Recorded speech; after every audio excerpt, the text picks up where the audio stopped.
ہے تاکہ جو فائدہ تمہیں حاصل نہ ہو سکا اس کا غم نہ کھایا کرو، اور جو تم کو اس نے دیا ہو اس پر اترایا نہ کرو، اور اللہ کسی اترانے اور شیخی بگاڑنے والے کو دوست نہیں رکھتا جو خود بھی بخل کریں اور لوگوں کو بھی بخل سکھائیں،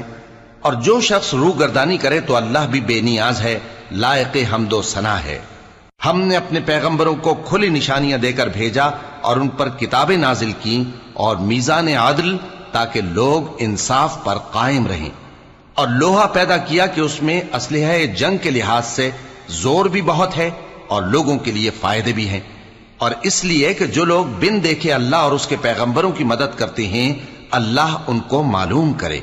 بے شک اللہ زور آور ہے، غالب ہے۔ اور ہم نے نوح اور ابراہیم کو پیغمبر بنا کر بھیجا اور ان کی اولاد میں پیغمبری اور کتاب کے سلسلے کو وقتاً فوقتاً جاری رکھا،